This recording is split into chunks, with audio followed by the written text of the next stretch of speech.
আসসালামু আলাইকুম এভরিওয়ান, কেমন আছেন আপনারা সকলে? আশা করি আপনারা সকলে অনেক অনেক ভালো আছেন। তো দেখতে পাচ্ছেন এই যে কি পরিমাণ কাদা পানি, এর মধ্যে দাঁড়িয়ে যে ছাগলকে খাবার খাওয়াইতেছি। আশপাশে যে এই দিকে দেখতে পাচ্ছেন অলরেডি জমিতে ধান লাগানো হয়ে গেছে, এই সাইডেও ধান লাগানো হয়ে গেছে, তারপর এই সাইডেও। তো এখন মূলত ছাগল পালনে খুবই কষ্ট হইতেছে যেহেতু বর্ষা সিজন, আর এদেরকে ঘাস কেটে খাওয়াতে হচ্ছে। কিন্তু সমস্যা হচ্ছে, আপনারা তো জানেন ছাগলে প্রচুর পরিমাণ খাবার নষ্ট করে, যার জন্য আসলে আমরা ক্ষতিগ্রস্ত হচ্ছি। কারণ এত পরিমাণ ঘাস কেটে তো আর দেওয়া সম্ভব না, কারণ প্রচুর পরিমাণে এরা খাবার নষ্ট করে। এগুলো হচ্ছে কেটে দিতে পারলে তাহলে একটু খাবারটা কম নষ্ট করতো, যেহেতু আমরা কেটে দেই না, আস্তে আস্তে ঘাসগুলো দেই, এই জন্য এরা খাবার নষ্ট করে বেশি। আবার এদেরকে যে ছেড়ে রাখবো তাও ছেড়ে রাখতে পারি না, কারণ চারপাশেই এখন ধান লাগাইতেছে। তারপর আজকে যদিও পানি উঠে নাই, কিন্তু এমনিতে প্রতিদিনই পানি উঠে, যার জন্য আরও বেশি সমস্যা। তো আজকে আমরা মূলত এই যে সাইডে দেখতে পাচ্ছেন নারিকেল গাছটা, এইদিকে আমরা মূলত ঘাস কেটেছিলাম এই দিক থেকে। তো এই দিক থেকে ঘাস কেটে, তারপর লতা পাতা কেটে, তারপর ডাল কেটে এগুলো দিয়েছিলাম ছাগলদেরকে খাওয়ার জন্য।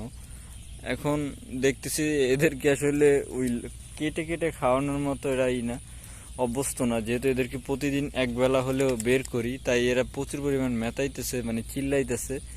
তো এখন একটু বের করলাম, যদিও দেখা যাইতেছে এদের পেট ভরা, মানে পেট ভরা বলতে অতটুকু ওরা খাবার খায় না যতটুকু প্রতিদিন খায়। কারণ যেহেতু ওদেরকে বিকালে ছাড়া থাকে, অতিরিক্ত খাবার ওরা খেতে পারে, কিন্তু যেহেতু এগুলো এখন আটকানো ছিল, যার জন্য অতিরিক্ত খাবারটা ওরা খেতে পারে না, এই জন্য আর কি চিল্লাইতেছিল।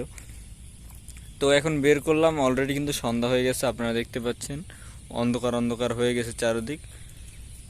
এর মধ্যেই ছোট ছোট বৃষ্টি ফোঁটা পড়তেছে, তার মাঝে আমি ছাগল নিয়ে বের হইলাম এবং আপনাদেরকে ভিডিও করে দেখাইতেছি। যদিও অনেক দিন হইতেছে ভিডিও দেই নাই, আজকে ভিডিও দিব। কি মানে ছাগল পালনে যে কী পরিমাণ কষ্ট হইতেছে প্রতিদিন, আপনাদেরকে আসলে বলে বোঝানোর মতো না। আমাদের ছোট বড় মিলিয়ে মোট 10টা ছাগল আছে। তো এই 10টা ছাগলই আমাদেরকে প্রচুর পরিমাণ প্যারা দিতেছে। এখন যেহেতু আমাদের বড় পরিসরে ফার্ম করা নাই, এই জন্য আর কি আমরা ঘাসও লাগাই নাই, বা আপনারা জানেন আমরা এই জমিটাই কিন্তু ঘাস লাগাইছিলাম। যেহেতু এবার আমরা ধান লাগাবো, তাই আমরা এইখানে আর ঘাস লাগাই নাই। ঘাসগুলো যেগুলো লাগাইছিলাম এগুলো উঠিয়ে ফেলছি।